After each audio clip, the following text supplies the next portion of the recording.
Here we go. It's go time.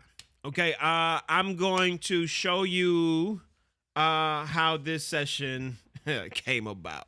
All right. This is a session I did called Come Alive back in 2019. This is probably the sixth version of this. And yeah, a lot of comping going on, a lot of importing going on, a lot. But I'm going to show you a few things in this song that make Ableton really, really powerful to me.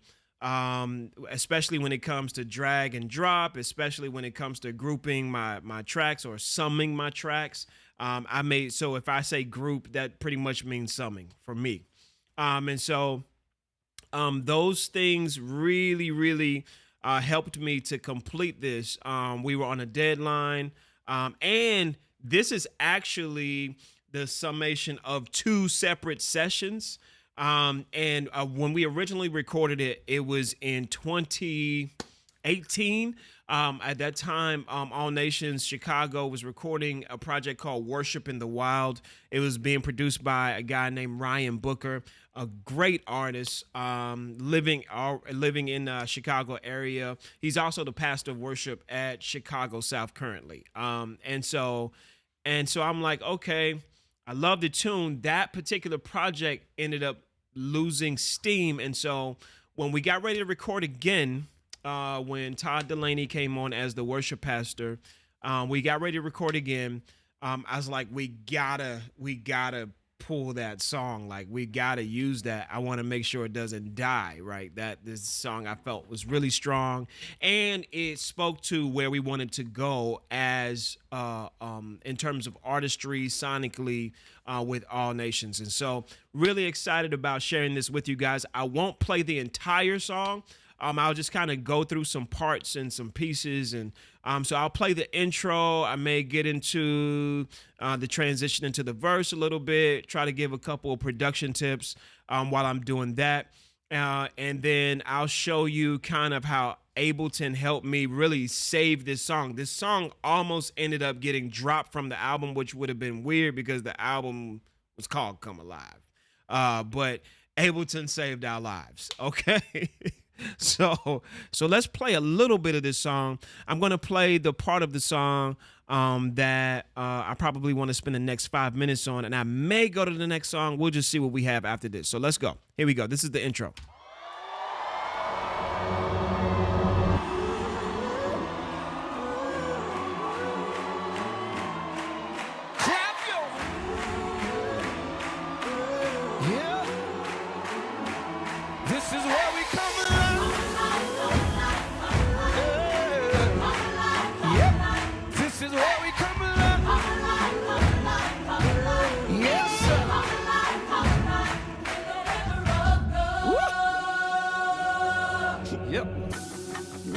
Signs and wonders, Spirit of God among us, resurrection. Those guitars. Power, not even the grave can hold us. We are your sons and daughters. Fill us with living water, overflowing with the love of the Father. Joy like a river. Going to the pre-chorus. Yes, sir. Would you feel our hearts again? You can feel our hearts again. This is where we come alive. Yes, sir. On my vocals. This is where we come alive. Yeah, God. Said this is where we come alive. This is where we come alive. Come on, family.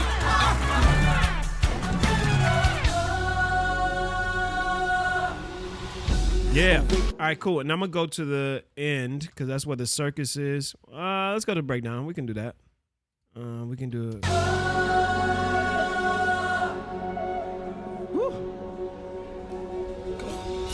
Cause we just wanna look like you. Reveal yourself to us.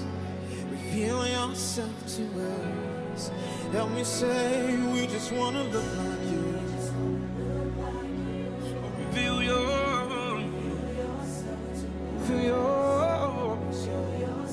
Yeah. We just wanna look like. Feel yourself. Wanna look just like you, Lord. In the river, we become like you. Yeah. Reveal yourself. This is what we come alive. Oh, yeah. This is what we come alive. Yeah. Dope. And we had like a guitar solo up here by all of these overdubs was done by Victor Encarnacion. He's incredible. Yeah, God. Everybody rock right now. Hey, everybody rock like. If you're free in the room right now. Everybody free in the room right. Come on. This is where we come alive. Yeah. All right, cool. It's a circus. I love it. So let's talk about it. So with this tune, specific to Ableton, let's talk about that. So you see this where it says new vocal intro. Let me tell you how this came about. This came about because the label did not like the first intro. I was like, whoa,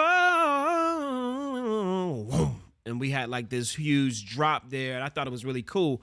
However, the song is called Come Alive, and it was too close for comfort in terms of The Greatest Showman. They have a song called Come Alive, and they had an intro. I think the song is called Come Alive, where they did these woes at the beginning, and it was the same kind of similar thing. We actually mimicked it on purpose because we thought it was really cool. We thought we could get away with doing our own version, but the lawyers of the label were like, yeah, no, let's go with no for $3,000. So what I did was I had this idea, and I didn't have time because we were, stumped for time, and I'm like, man, what are we gonna do? So I didn't have the time to just deliberate, but I had this idea of this. I've always enjoyed creating my own samples. And so I'm like, all right, bet, let me sample myself. And that's what I did. So when you see all of this down here, it is literally where you see bass vocals 1 through 4 and the low hum and all of this stuff. This is actually all me. I'm going to play it, and then I'm going to tell you how I did it. I'm excited to reveal something game-changing for us and for you as producers and musicians. I want to introduce to you Peculiar Sounds version 2. We've introduced standalone mode, allowing you to use it independently from any DAW. You can now blend up to 2 sounds to create rich and complex textures. We added in 2 brand new effects, the Lo-Fizer and the Mod Filter. The Lo-Fizer gives you instant lo-fi vibes with just a button, while the Mod Filter adds dynamic movement and flow to any sound you apply to. And we also added the innovative new MIDI browser that provides you with hundreds of chord progressions, melodies, and drum loop MIDI files that you can drag straight into your DAW. And as a bonus, V2 now includes Sounds Off the Block expansion for totally free, bringing the total to over 400 patches. So as you can see, Peculiar Sounds V2 is not just an update, it's a revolutionary new plugin. So make sure you check the website right now and you can get your hands on this game-changing plugin.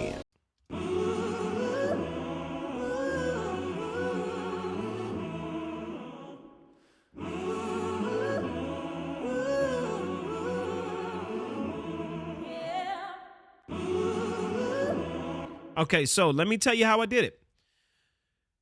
I basically slowed everything down, and I don't know if everything in this is warped. Let me check something. So it's not. So I won't show you that, but I'll show it to you this way. I'm going to solo this, and I'm going to slow this down, and I'm going to show you basically how I created that sample in Ableton. Okay, so with one of the things I love about Ableton, I'm going to move this over and so you guys can see what I'm actually doing. So my tempo here, okay, so I'm at 148. I did not record this at 148. I actually slowed it down to probably like 100, and I recorded myself.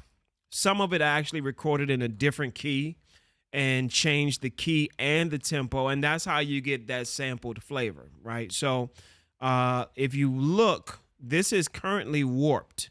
If I unwarp this here, hum ad lib 1, you're going to see it move. See that? This is the original vocal. It sounds like this.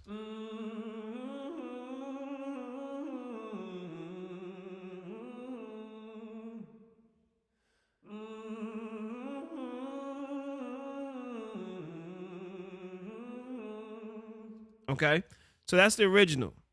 But once I speed Ableton back up, and I can do this in real time, by the way. All right, so watch this. If I want to go slower, still the integrity's still there.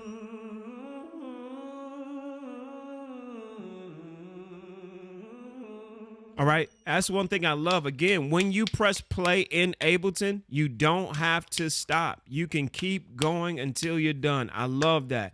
And so I just stacked my vocal over and over and over and over and over, and I was able to kind of get that, kind of create this vintage choir, okay? Slave choir. I don't know what it was. A really, really vintage choir. I loved it. Worked out. Song got approved. The rest is history. But things like that you can do in Ableton on the fly. That is something that I think is absolutely incredible. I can't do that in Logic. I can't do it, at least not on the fly. I have done it in Logic, but there's so many more steps that I have to do. All of my haze and all of that stuff, I'm doing that stuff on the fly. So I'm dragging and dropping, dragging and dropping. I'm duplicating down the timeline, and I'm doing a lot of that stuff in real time. So that is the major strength of Ableton. Of course, I got my percussion up here. All right, another thing in Ableton that I do love too is being able to group the my tracks. So if I have 1, 2, 3 vocal tracks or audio tracks here, one of the things that I love is I can literally hit Command G, boom. I immediately have a sum. No, and I can do this again while I'm pressing play without losing CPU power, without it glitching, without it stopping. If I am in this song, so let's watch this, watch this. I'll do it in real time. Watch this. Add my tracks.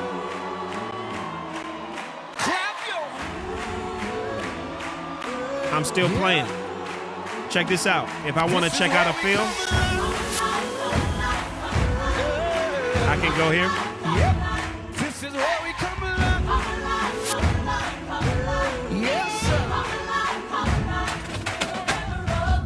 Watch this. Yep. Miracles, Wherever I want to put it. It It doesn't have to catch up with it. It's there. Put in a different second half. Not even the great. So if I was creating, imagine the time that this is going to save me. So that's what I love about Ableton, okay? And then in terms of quick keys, and I'll say this now so I don't have to show you necessarily in our next session, right? The next session I open up, your quick keys, I can hit Command K. Anything that you see, anything right here that you see, I can assign a key to. And by key, I mean something on my keyboard or on my MIDI controller. So for me, you can see I'm used to the Command R in Logic when I came into Ableton. So I just assign my record button to my letter R. Okay, so I got that. I got my tap assigned to the letter T. I can assign any one of these markers in here. I can assign it to 1, 2, 3, 4. So if we're singing, so let's do it in real time. Boom, that's number 1. Okay, conflict. So I've already assigned number 1. I think I did this when I was showing it before. So let's just do it like this. I'll do A, B, C, D. Okay, I got verse as 1, so let's erase that. Okay, so now check this out. Let's go to chorus. I think I assigned chorus to like 3. So let's get rid of that. Okay, so check this out. So let's say if the intro, let's assign that letter 1. All right, verse 1, let's assign that to 2. Let's just go straight to the chorus. Let's say, no, let's do that because that could happen. Let's do 3 for the pre-chorus, 4 for the actual chorus. So now watch this. I'm going to hit Command, I'm going to hit K, and I'm going to come out. So when we get started right here, let's start at the intro.